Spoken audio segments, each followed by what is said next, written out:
They asked for reinforcements. What they got were Deathworlders.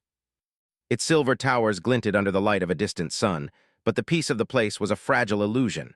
From the horizon, smoke rose in thick black columns. The sky, usually a calm blue, was streaked with the orange flashes of explosions. Inside the communications center, Officer Lyra Cade sat frozen in front of a panel of blinking lights. Her fingers hovered over the console, unsure whether to push the emergency transmit button again. She had already sent a dozen messages, but the replies were slow, cautious, and full of questions. Each second she waited felt like an eternity. The Xyrathi, a species no human had wanted to meet in combat, had attacked with precision and ferocity. Their ships moved like living predators, their ground forces striking with ruthless speed. They had cut off most of the colony's defenses before anyone knew what had happened. Now, the survivors, engineers, medics, miners, were trapped behind broken walls and shattered streets. "Officer Cade," a voice called from behind her. It was Sergeant Tomas Wren, his uniform streaked with dust and soot. "They're moving faster than we expected. If we don't get help soon," his words trailed off, but the fear was clear in his eyes. "I know," Lyra whispered. She turned back to the console, her fingers shaking. "I've sent them everything. Coordinates, casualty reports, even our remaining weapons. I don't know what else to do." The communications line crackled. A voice answered, formal and cold. "Colony New Arcadia, this is the Interstellar Coalition Command. We have received your message. Can you confirm that reinforcements are required?" "Yes, absolutely," Lyra shouted, relief and frustration mixing in her voice. "We are surrounded. We cannot hold them off much longer. We need backup immediately." A pause, then the calm, distant voice of the officer on the other side. "Understood, reinforcements will be considered. Please provide all intelligence on your situation, including the number of combatants, structural integrity of your colony, and any surviving personnel." Lyra swallowed hard. We have less than 300 able-bodied defenders, sir." "The Xyrathi attack force is at least twice that. They are moving through our outer sectors, destroying everything. If reinforcements don't arrive in the next 24 hours, her voice faltered. "I understand, officer. We will respond with what we have available. Maintain defensive protocols until assistance arrives." The line went silent. Lyra pressed her hands against her face, trying to keep her panic under control. 24 hours might as well have been a lifetime. Outside, the first of the Xyrathi raiding squads struck. Their armored vehicles rolled over the broken roads, their weapons cutting swaths through abandoned streets. Sparks flew when their energy pulses hit walls and structures, and screams echoed in the distance. The defenders tried to hold their ground, but without proper coordination and reinforcements, it was already a losing fight. "Sergeant, how long can we keep them off?" Lyra asked, turning to Tomas. He looked at her grim-faced. "Not long. They're fast, organized. We're holding for now, but they'll break through soon. We need something more than just us." Lyra's mind went to the stories she had heard as a child, stories of the Deathworlders. Humans who had been born on the deadliest planets in the galaxy, trained in survival against storms, predators, and conditions that would kill ordinary people in minutes. They were said to be nearly unstoppable, able to improvise weapons from anything, and able to survive where others would fail. Could they help? She didn't know. She only knew that without them, New Arcadia was doomed. Back at Coalition Command, the Council was in debate. Standard troops could be sent within hours, but the situation was desperate. One officer, Commander Hark, argued, "Send in the elite Deathworlders. They're unpredictable, yes, but that's exactly what we need. If the Xyrathi expect standard tactics, these humans will do something they cannot anticipate." Another officer shook his head. "The Deathworlders are difficult. Their methods are extreme. They may succeed, but we cannot guarantee their survival, nor the safety of the colony if they are not controlled." Hark slammed his hand on the table. "Control? We don't have the luxury of control. The colony is under siege. If we wait for standard troops, they will be annihilated. Send the Deathworlders. They are humans, and that's exactly why they can do what no one else can." After tense minutes of debate, the decision was made. A small, specialized squad was prepared for immediate deployment. They were the legends that civilians spoke of in hushed tones, warriors who had survived tornadoes of acid rain, forests with predators larger than small buildings, and deserts where a single misstep meant death. They were humanity's edge in a galaxy that had learned to fear human resilience. Meanwhile, Lyra and Tomas worked frantically to organize what remained of the colony's defenses. Walls were reinforced with whatever metal and debris they could find. Energy shields were patched together. Civilians were moved to safer areas, or as safe as could be under siege. Every sound outside, every crash or scream made hearts pound faster. In the sky above, black shapes moved silently. Scouts of the Scifi flew low, scanning for weak points. Lyra held her breath each time one passed. The colony had weapons, but they were not enough. They needed the humans from the Deathworlds, and somewhere in the void of space, the Deathworlders were moving. They didn't communicate much, but when they did, it was with purpose. Each of them carried the marks of their homeworlds, burned skin, scars, and eyes that had seen death countless times and survived. They did not need orders in the way ordinary soldiers did. Their instincts were honed for survival, and their strategy was unpredictable, even to commanders who sent them. For the defenders of New Arcadia, hope was thin, almost extinguished. Yet in the distant stars, the faint glint of approaching ships promised a strange and terrible salvation. Humanity's wildest warriors were coming, and they were unlike anything the Scifi had faced before. Lyra looked out at the horizon again. Flames and smoke marked the battle, and she knew the next hours would decide the fate of everyone. Her hands clenched the console, and she whispered under her breath, "Please, let them be enough." And somewhere in the darkness of space, the Deathworlders readied themselves, unaware of the colony's faces, but fully aware of the challenge that awaited them. The galaxy had demanded humans at their worst, and humans were about to answer in ways no alien could predict. The sky above New Arcadia burned with streaks of fire. Explosions rattled the city's fragile towers, and dust and debris hung thick in the air. The defenders, battered and exhausted, fought desperately, but every step forward was paid for in sweat and blood. They had managed to hold some of the outer sectors, but the Scifi pushed relentlessly, adapting to every trap, exploiting every weakness. Inside the command center, Officer Lyra Cade watched the horizon with a mixture of dread and hope. "They're coming," she whispered, almost to herself. Sergeant Tomas Wren turned sharply. "What?" "I mean help, the message. I can see something in the distance." Her voice wavered. Above the smoke, small specks grew larger. At first, they looked like standard dropships. Then the shapes shifted, revealing themselves as ships unlike anything Lyra had ever seen. Angular, armored, and moving with precise speed. They did not descend like normal transport ships. They appeared to be diving into the planet itself, as if they were part of the battlefield already. "They're not standard troops," Tomas said, his voice low. He studied the ships. "Look at the way they move. This is something else." The ships landed in a series of bursts across the battlefield, kicking up clouds of dust and debris. From the open ramps came figures that made even hardened defenders stop in awe. They were tall, muscular, and covered in armor made from a mix of metals, alloys, and even parts scavenged from dead machinery.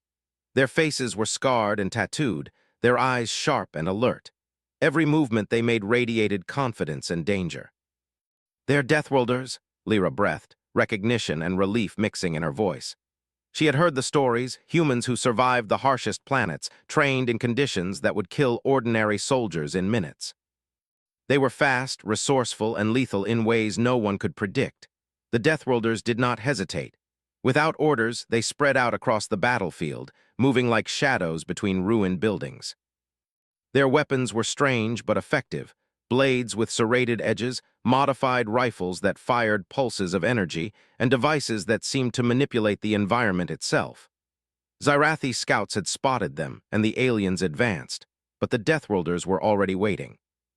One of them, a woman with streaks of white in her dark hair, dropped into the path of an advancing Scifi patrol.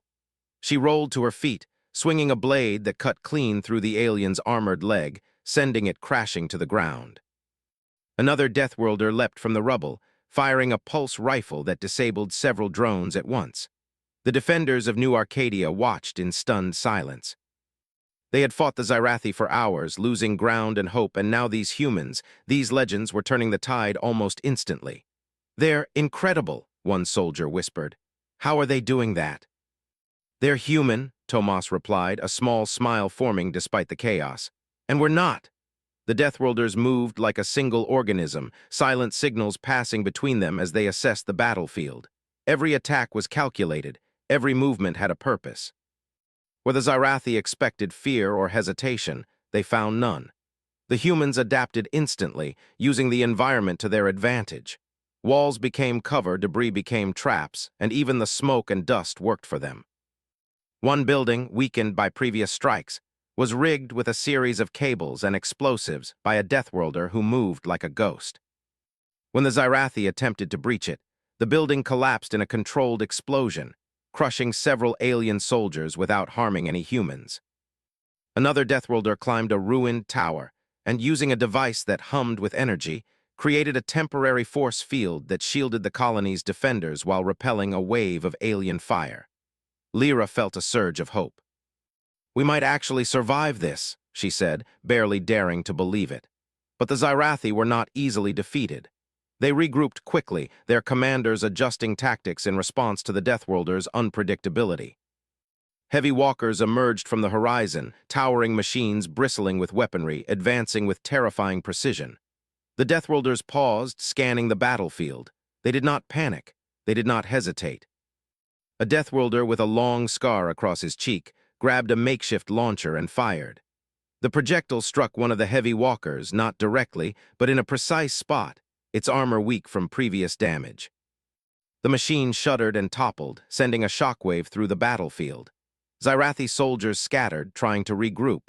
The defenders of New Arcadia found new courage. Inspired by the Deathworlders, they organized makeshift squads and began to fight with renewed determination. They set traps, fired with renewed accuracy, and followed the Deathworlders' lead. Slowly, the tide began to turn. Still, the Deathworlders did not slow down.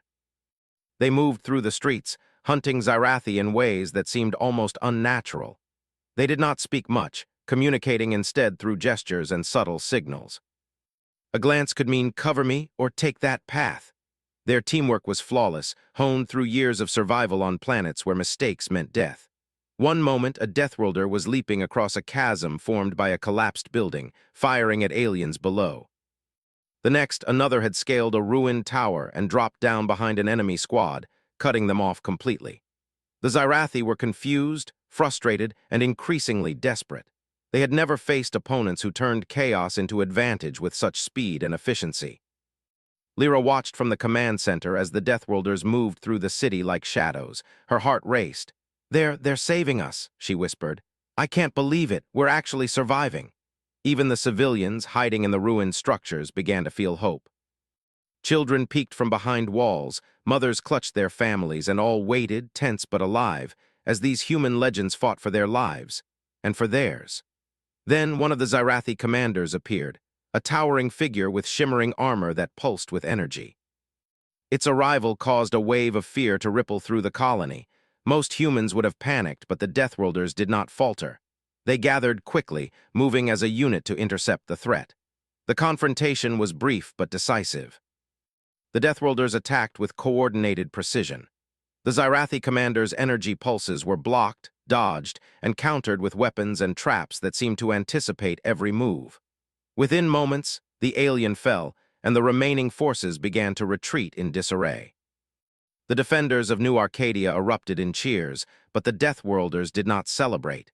They moved through the streets, ensuring no pockets of enemy remained. Their work was not complete until every corner was secured, every threat neutralized. Only then did they allow themselves a moment of rest. Lyra approached them cautiously, heart pounding. You saved us," she said, awestruck. A tall Deathworlder turned to her, expression unreadable but not unkind. "We did what humans do best," he said simply. "We survive." "And we protect." Tomas stepped forward, a grin breaking across his face. "I don't know what planet you came from," he said, "but I want to learn everything you know." The Deathworlders did not speak much in response. They began checking weapons, scanning the area, always alert. They had survived Deathworlds, and their instincts were honed to see danger even in victory. But their presence had already changed the battlefield and the defenders' spirits. Where once there was fear, now there was hope. Lyra looked at the sky, still dark with smoke but tinged with the glow of distant stars. "They're humans," she said softly, "and nothing, not even the Xyrathi, can match us when we fight like this." For the first time since the attack began, she allowed herself to hope. The Deathworlders were here, and with them, the colony had a chance. The battle for New Arcadia was far from over, but one truth was clear. Humans, when pushed to their limits, could achieve what no one else could. And these Deathworlders were living proof. The first light of the outer rim sun crept over New Arcadia, casting a pale glow across streets scarred by battle. Smoke still rose from collapsed buildings, and the distant hum of Xyrathi machinery could be heard as the enemy regrouped. The colony's defenders had survived the first wave, thanks to the Deathworlders, but the fight was far from over. Officer Lyra Cade moved cautiously through the command center, watching the survivors organize under the Deathworlders' guidance. The elite humans moved among them like shadows, giving instructions in short, precise sentences, their gestures as effective as words. "We need barricades here and traps along that path," one Deathworlder commanded, pointing to a broken street where alien vehicles might appear. "Make every corner a hazard for them. Force them to fight on our terms." Tomas Wren nodded and relayed the orders. The colony defenders, tired and frightened, followed with a mixture of curiosity and awe. They had never fought with humans so skilled, so adaptable. Even under exhaustion, the Deathworlders' presence inspired courage. Outside, the Xyrathi advanced again. Their units moved faster, smarter, anticipating traps and firing with deadly precision. But this time, the humans were ready. They had learned from the Deathworlders' tactics, and the difference was remarkable. Every ambush was carefully planned, every shot deliberate. The aliens were no longer breaking through easily. A Deathworlder named Kira crouched behind a pile of rubble, scanning the streets. Her eyes caught movement, an alien squad attempting to flank the colony. With a swift gesture, she signaled two defenders. "Cover that path, don't let them pass." The defenders responded immediately, firing coordinated shots and setting small explosive traps that Kira had shown them. The Xyrathi were taken by surprise, stumbling into the prepared traps. Their numbers thinned, and confusion spread among their ranks. Lyra watched from a high tower. "It's working," she whispered. "We're actually fighting back." But the Deathworlders did not relax. They moved constantly, checking weak points, reinforcing defenses, and training the human soldiers in real time. Each movement was purposeful, efficient, and deadly. One of them, a broad-shouldered man with a scar across his jaw, approached Lyra. "Officer, civilians need protection," he said. "Move them to the safe zones, keep them out of the battle as much as possible." Lyra nodded, gathering a group of survivors and guiding them through hidden paths to reinforced shelters. Children clutched their parents' hands, eyes wide with fear and wonder at the warriors passing by. Many whispered prayers, others stared in awe, knowing these humans were their only hope. The battle resumed with renewed intensity. Xyrathi walkers emerged again, towering machines bristling with weaponry. The Deathworlders led the charge, directing the defenders to create crossfires, rigged barricades, and clever traps. Kira fired a pulse launcher, disabling the walkers' mobility. Another Deathworlder used an improvised device to create a temporary electromagnetic field, throwing the alien machines off balance.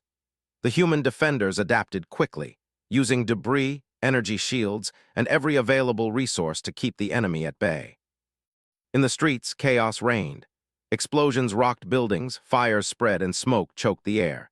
Yet, amid the destruction, humans fought with a precision and creativity that the Xyrathi could not anticipate. One defender, inspired by the Deathworlders, used a collapsed transport pod as a rolling barricade, pushing it into advancing alien forces and scattering them. Every action was a lesson. The standard defenders watched and learned, gaining confidence with every successful maneuver. They realized that humans could survive and fight even under impossible odds. Where there was fear, courage began to take root. "Keep moving," a Deathworlder shouted, his voice carrying over the din of battle. "Predict their moves, use the environment, be smarter than them." The defenders responded with growing skill. One by one, they began improvising. Barricades were reinforced with scrap metal, traps were set in narrow alleys, and fire lines were used to herd the aliens into kill zones. The Deathworlders moved among them, correcting mistakes and praising clever tactics. In one particularly daring maneuver, a group of Deathworlders climbed a partially destroyed building overlooking the main street. From that vantage point, they coordinated a trap for a squad of Xyrathi advancing on a critical supply depot.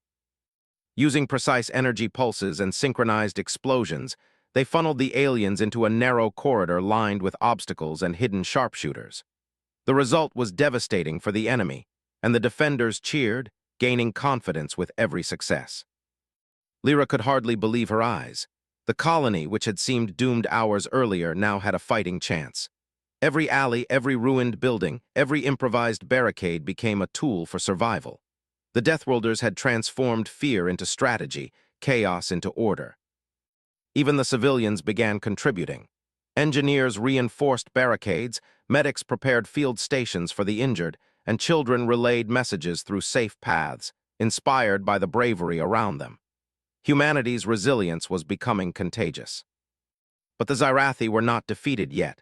Their commanders regrouped, sending a new wave of elite soldiers.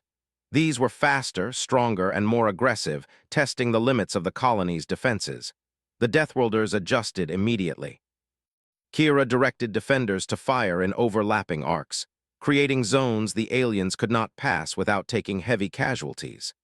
Another Deathworlder used a decoy, drawing the elite Scifi into a trap where improvised mines and barricades waited. The battle became a game of strategy and adaptation. Each side learned from the other, but humans had an unpredictable advantage. The Deathworlders' experience from Deathworlds had taught them to improvise, adapt, and survive against impossible odds. Their ingenuity became contagious, and soon, even standard defenders were thinking and acting in ways the Scifi could not predict. In the heart of the colony, Lyra and Tomas watched as the tide turned. "They're teaching us," Tomas said, awe in his voice. "They're showing us how to survive, how to win," Lyra nodded. "And we're learning fast, we might actually make it." The Scifi, frustrated by repeated failures, began to retreat in disarray. Their strategy had relied on predictable human behavior: fear, hesitation, surrender. But the Deathworlders had broken that assumption. Humans were unpredictable, creative, and fearless when survival demanded it. As the sun climbed higher, the battlefield began to clear. Fires still burned and smoke lingered, but humans were no longer on the defensive. They had reclaimed streets, repelled attacks, and for the first time since the siege began, felt a sense of control. The Deathworlders did not celebrate. They moved among the defenders, checking equipment, reinforcing positions, and preparing for the next wave. Their presence was a constant reminder. Survival required vigilance, strategy, and courage. Lyra approached Kira, who was cleaning a weapon. "You've changed everything," she said. "We were doomed without you." Kira glanced at her, expression calm but firm. "We didn't come here to save you," she said. "We came to remind you what humans can do. You fight, you adapt, you survive. That's how you win." Tomas joined them, a small smile on his face. "Then let's show them. Let's finish this." The defenders of New Arcadia, inspired and led by the Deathworlders, prepared for the next challenge. The battle was far from over, but hope burned brighter than it had in hours. Humanity was no longer simply surviving. It was taking the fight to the Scifi, turning fear into strength, chaos into strategy, and desperation into victory. For the first time since the attack began, the colony could see a future beyond the smoke and ruins. They had learned from the Deathworlders, and in doing so, discovered the true power of human ingenuity, courage, and resilience. The tide had turned. And the Scifi would soon learn that humans, especially those forged by the harshest worlds, were a force that could not be underestimated. The heart of New Arcadia had always been its power core, a sprawling network of generators and conduits that provided energy to the entire colony. Now it was the focus of the Scifi's most dangerous attack. Their elite units, heavily armored and relentless, were advancing through the main avenues, determined to cripple the colony once and for all. From her vantage point in the command center, Officer Lyra Cade watched the approaching threat. Her stomach twisted. The outer sectors had been defended successfully, but the power core was exposed.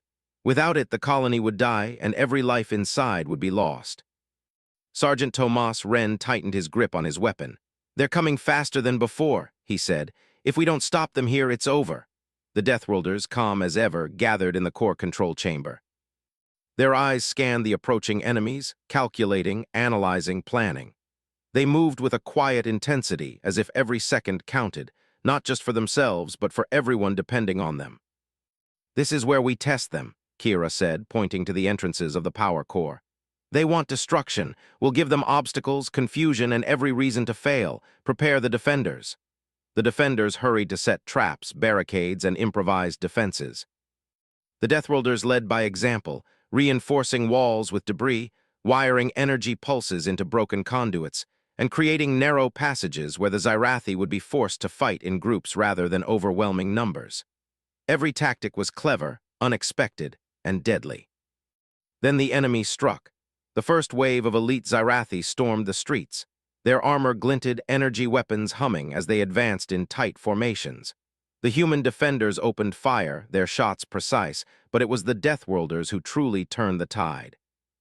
Kira dashed forward, rolling under an alien strike, and slammed a device onto the ground. It sent a pulse of energy that disrupted the Xyrathi's weapons temporarily. Another Deathworlder leapt onto a collapsed transport, using it as cover to fire at advancing enemies. Their movements were fluid, synchronized, and terrifying to watch. The battle escalated in intensity. Explosions shook buildings, fires spread through corridors, and smoke hung thick in the air. Yet amidst the chaos, the Deathworlders moved with control and purpose, turning the battlefield into a deadly chessboard. At one point, a squad of Xyrathi broke through a barricade, moving straight toward the Corps' main entrance. Tomas raised his weapon but froze. "They'll never make it," he muttered, but the Deathworlders had already acted. One, tall and broad-shouldered, sprinted toward the intruders, rolling under fire and striking with a combination of blade and pulse weapon. The Xyrathi were caught off guard. Another Deathworlder activated a device that sent a shockwave across the floor, knocking the aliens off balance. Within moments, the squad was neutralized. Lyra watched in awe. She had seen the Deathworlders fight before, but this was different. They were not just surviving, they were controlling the battlefield, turning fear into strategy and chaos into opportunity. Yet the Xyrathi had more tricks. From the horizon, a massive walker emerged, bristling with weaponry and moving like a rolling fortress. Its steps shook the ground, and its energy cannons fired in deadly arcs. The defenders froze for a moment, unsure how to respond. Kira shouted orders. "Focus fire on the joints, make it stumble, don't let it reach the core." The Deathworlders moved with precision. They fired pulse weapons, rigged explosive traps, and even manipulated debris to slow the walker. One Deathworlder climbed a partially collapsed building and dropped onto the machine, planting charges that detonated in perfect sequence. The walker shuddered and toppled, sending a shockwave through the streets. The Xyrathi units that had relied on its support faltered, giving humans the advantage. The defenders of New Arcadia, inspired by the Deathworlders' bravery, fought with renewed courage. Engineers improvised weapons, medics guided injured fighters back into action, and even civilians carried supplies and messages through dangerous zones. Humanity was no longer simply defending, it was actively shaping the battle. As the fight reached its peak, the Deathworlders faced their ultimate test. The Xyrathi had deployed their command unit, a massive alien figure that coordinated attacks with near-perfect precision. Its energy pulses were powerful enough to pierce barricades and disrupt technology. The Deathworlders studied it, planning their moves with careful calculation. "We need a coordinated strike," Kira said. "One team distracts, another attacks the weak points. Timing is everything." The plan was risky. It required splitting forces and luring the enemy into traps without exposing civilians or defenders. But the Deathworlders were confident. Their instincts, honed by years on harsh worlds, allowed them to anticipate danger and adapt instantly. The battle commenced. One group of Deathworlders engaged the command unit directly, drawing its attention with precise attacks. Another team, including Kira, moved through side passages to strike at its vulnerable joints. Explosions rocked the streets, and energy pulses illuminated the smoke-filled sky. The Xyrathi commander was strong, faster, and smarter than any foe the Deathworlders had faced before. It countered attacks, adapted strategies, and forced humans to react instantly. But the Deathworlders were relentless. They used the environment, improvised weapons, and psychological tactics to confuse and disrupt the aliens' movements. At a critical moment, Kira leapt onto a nearby wall, firing a device that emitted a pulse strong enough to knock the command unit off balance. Another Deathworlder fired a coordinated strike at its exposed joints. The enemy stumbled, faltered, and then fell. The remaining Xyrathi units, seeing their commander defeated, began to retreat in disorder. The streets of New Arcadia were filled with smoke, debris, and the cries of victory. Humans had held the heart of the colony against impossible odds, and they had won. Yet even in victory, the Deathworlders did not celebrate. They moved through the streets, checking for hidden threats, reinforcing barricades, and guiding the defenders to secure positions. Survival was not over until every corner was safe. Lyra approached Kira, her hands trembling. You saved the Corps, you saved us all." Kira shook her head. "We didn't save you, you fought too, you learned, you adapted. That's why we survive, that's why humans survive." Tomas stepped forward, looking around at the streets and survivors. "I never imagined humans could fight like this, like legends." Kira smiled faintly, but her expression was serious. "Legends aren't born, they're forged in impossible conditions. And that's exactly what we are." For the first time since the siege began, hope felt real. The colony had survived its most critical moment. The defenders had proven themselves under pressure, guided by humans who had faced death countless times and survived. The Scifi might return, stronger or in greater numbers, but the colony had learned a vital lesson. Humans, especially those forged in Deathworlds, were unpredictable, relentless, and unstoppable when pushed to their limits. Lyra looked out at the horizon where smoke still lingered but sunlight broke through. "We might actually win this," she said softly. Kira glanced at her, eyes sharp and alert. "We will. As long as we fight, adapt, and survive, victory is possible." That's what it means to be human. The streets of New Arcadia were scarred, the buildings broken, and the air thick with dust and fire, but humanity had endured. The ultimate test had been passed, and the defenders now understood the true power of human courage, ingenuity, and teamwork.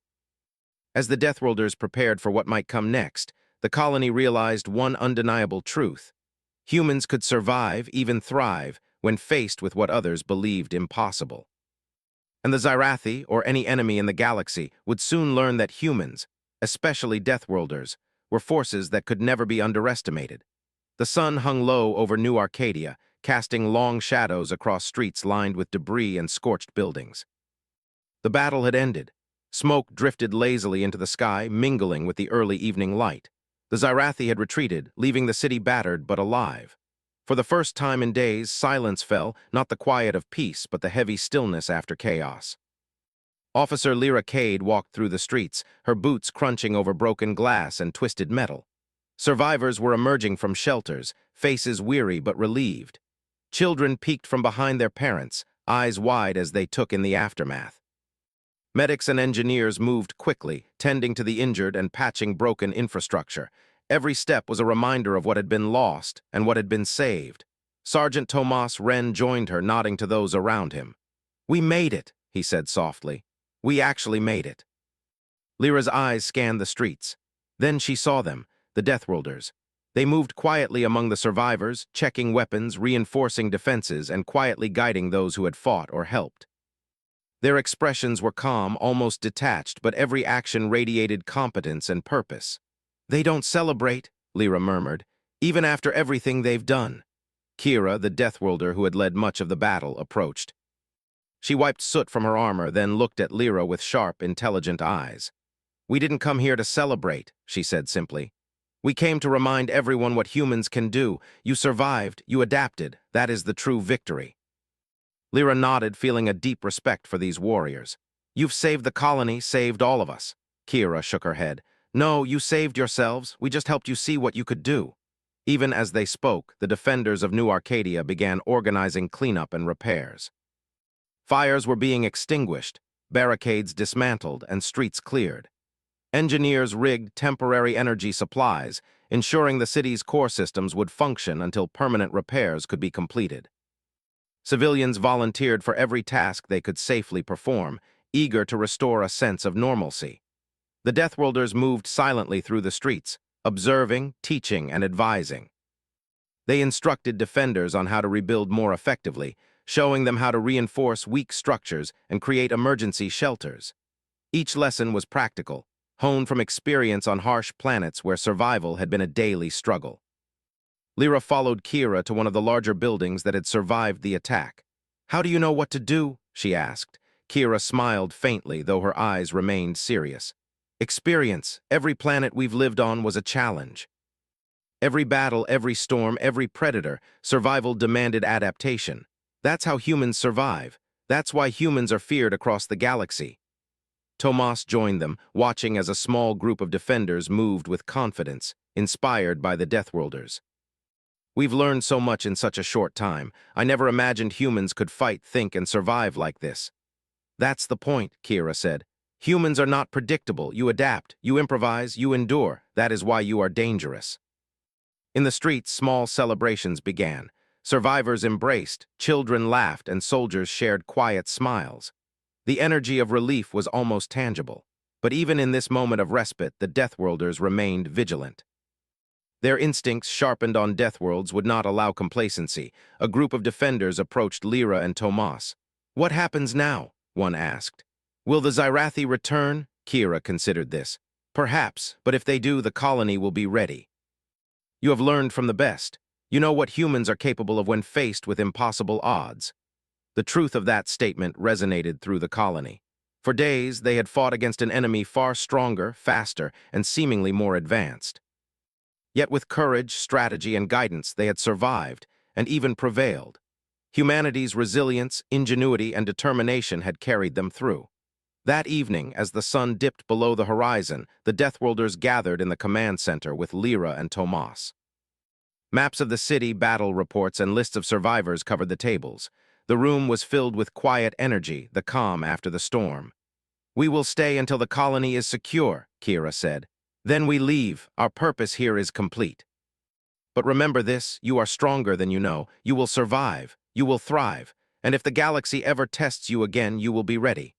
Lyra nodded, understanding the significance of the words. These humans, these legends from Deathworlds, had not only saved them, but also taught them what it truly meant to be human. Strength was not just in weapons or technology.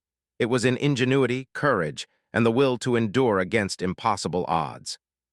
Tomas looked around the room at the tired but determined faces of the defenders. "We've been through the worst," he said. "But with this knowledge, with what we've learned, the colony will never fall again." Kira gave a faint nod. "Good. That is why we fight, not for glory, not for recognition, but for survival. And humans survive better than any other species." Outside, the survivors of New Arcadia began rebuilding in earnest. Walls were repaired, homes salvaged, and streets cleared. The colony was scarred, but it was alive. And the story of what had happened, the courage, the ingenuity, and the presence of the Deathworlders would be remembered for generations.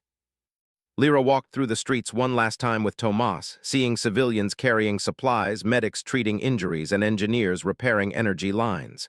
"They've changed everything," she said softly. "They've reminded us what we are," Tomas replied. "Humans are survivors. And now we know it for ourselves." The Deathworlders prepared to leave the colony, stepping onto their ships with quiet precision. Their presence had been brief but transformative. They had fought, guided, and inspired. And though they did not linger, their impact would last a lifetime. As the ships lifted into the sky, casting shadows over the city, Lyra and Tomas watched in silent reverence. The legend of the Deathworlders, humans forged in impossible conditions, had come to life before their eyes.